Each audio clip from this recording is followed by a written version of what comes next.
Design Leader Insights is brought to you by Fuego UX. Fuego UX is a user experience consultancy focused on creating simple and intuitive digital experiences. Hey, Matt, thanks so much for joining the show today. Thank you for having me. It's great to be here. Of course. And yeah, as we get started, can you give the audience a little bit of context and background in your journey in UX? Sure.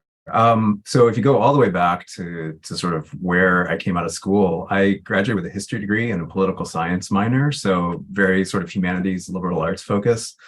Didn't see design in front of me at the time. I felt I was like on a path toward being a history professor or something like that, a teacher maybe.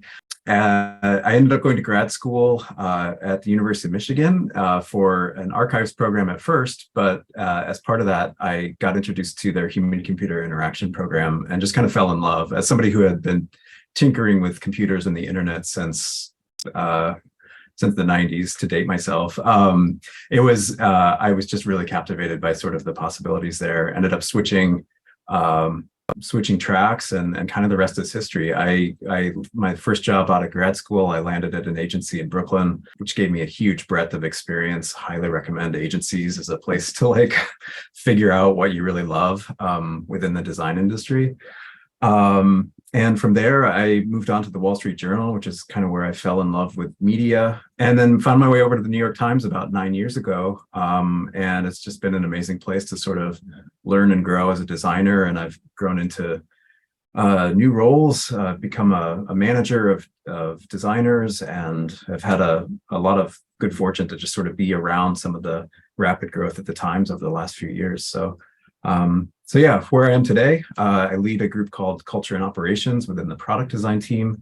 And we have a couple areas of focus. One is on design operations, which is brand new for us. I'd be happy to talk about that. And another area of focus is on establishing kind of a centralized shared studio of designers and other folks who work on kind of thorny projects around the company. Tell me about working at like a top paper in that field and kind of how they approach design. And then like, I imagine there's some pretty interesting resources you may have that other companies don't have. I'll tell you, one of the things I remember when I started at the Times was just really feeling the gravity of that brand. You walk through the door and it's like, oh, wow, this is the New York Times. And that's certainly, I think, it's forget how old we are now. It's like a 170-year-old company or something like that, right? Like that's pretty unusual to work for a company that's been around for so long. Yeah. You feel that, I guess, when you come in as a designer. But on the other hand, I think a lot of I think there's a really healthy environment of wanting to push our product and our experience forward in ways that, where we're meeting needs maybe that we've never met before as a newspaper. And I wouldn't say it's like a startup necessarily, but like there's a real healthy sort of feel of like, we want to innovate, we want to be inventive, we want to solve new problems or play new roles in people's lives that we haven't played before. And so that, that's very exciting. And that means you get to really push on all sorts of different problems, like how to get people to pay for the news, to how to get them to, you're coming up with a new game, let's say, for the Games app, or playing a role in the kitchen with our cooking app. So yeah, it's been, as a designer, just it's both sort of a humbling place to work, but also a very exciting place because you do have the recognition of that brand, but also kind of the freedom to explore lots of different spaces within the sort of realm of media. New York Times, as you mentioned, 170 years old or something like that. But I'm thinking that even in my lifetime, we used to get that paper growing up, and now it's so digitized. It's awesome. The app's great. I'm wondering what you've seen changed, and then maybe in the industry as a whole, where do you think that's headed? Like the way that people consume news and information and content is changing day by day. So just kind of like that timeline would be interesting to learn about. I think something that has always mattered for any news organization, and I think will just continue to matter even more, is this idea that like of trust. Like, do you and where your information comes from, and can you trust it? And so I think there's a real role. There continues to be a role for any news organization there to be a place where we seek out facts. We try to find the truth and report it as best we can. And I don't see that sort of fundamental mission changing anytime soon. And it feels like a thing that we need even more than ever. Tell me a little bit more about that studio model you were mentioning. Sure. I'm interested in hearing how that's structured. Yeah, so this is kind of new for us. And the kind of the insight that sparked the whole thing was realizing we have about 75 product designers on the team. The majority of them are embedded in cross-functional teams, probably a pretty common model. They just work in cross-functional teams on their own roadmaps.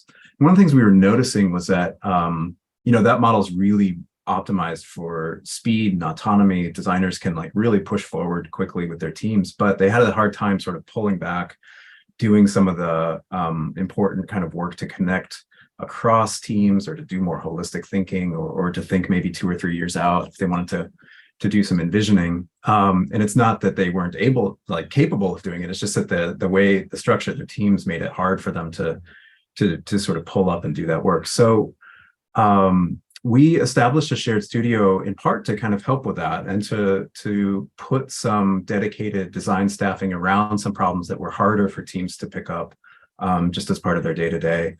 So we've been at this for about a year. It's been I think it's been pretty successful so far. It's been fun to sort of operate these projects a little bit differently than I had been used to, at least in my tenure at the Times before this. And then how does that relate to the initiatives around design ops that you're implementing? Yeah, so I would say the overlap between design operations and the shared studio really is around sort of process and how we work and our ways of working. So design operations, at least the formulation of it that we have at the Times, we're really focused on giving designers whatever they need to be successful with their work. To start, we focused a lot on hiring processes. We focused a lot on sort of cultural initiatives, things like that. We've also looked at, I think, the overlap with the shared studio. You see that in places where we're trying to just work more effectively with other teams. We'll, work on a collaboration model that's meant to clarify sort of roles and responsibilities between folks who are working on a different project. And the idea is that we're trying to create space for designers to be creative, and to do their best work. So I think that's something that both the shared studio and the design operations part of my role have in common. Yeah, and you partially answered my next question. It seems like the team loves this, but how are you measuring the impact of design ops specifically, or how will it be measured, I guess, when that time comes? It's a great question. It was one of the first questions I had stepping into this role. We didn't have design operations established before this. So it was important to me that we had an opportunity to establish it, but also I felt real pressure to say hey, how will anyone else know that this is actually successful? The honest answer is that we're figuring it out as we go. I think there are some places where you can see it really clearly. So we spent a significant amount of time last year focused on our hiring processes, getting standardized documentation for managers, making sure we could take as much off their plates as we could. And what we saw, from a metric standpoint, is that we were able to hire a ton of people last year, more than we'd ever been able to hire. And I think that just sort of increased velocity in our hiring process is sort of one metric. But it really depends on the nature of the work we're doing in design ops. Matt, what type of advice do you have for new designers entering the field today? I had a couple things that I would say to those students or to anyone who's entering. One is that in terms of just the hiring, markets are cyclical. And while things are bad in tech, they're not necessarily bad everywhere. And I suspect if you looked around for, other industries like government or healthcare or nonprofits, that there are still quite a few opportunities for designers to break in. And the other is just when I think about AI in particular, something I keep coming back to is, as designers, something that I imagine is quite hard for AI to replicate. If somebody's worried about AI coming and taking your job as a designer, there's a level of imagination and critical thinking that you have to possess as a designer. And how you do the work, obviously, maybe there could be a lot of efficiencies there that will come over time, but but fundamentally being imaginative about problem solving or problem finding, thinking critically about, how best to, get from A to B.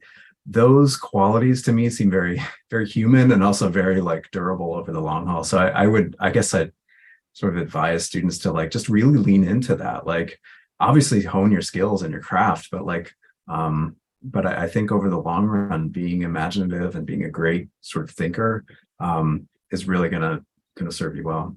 Well, Matt, thank you so much for joining the series today. Thank you for having me. It's been a really fun conversation.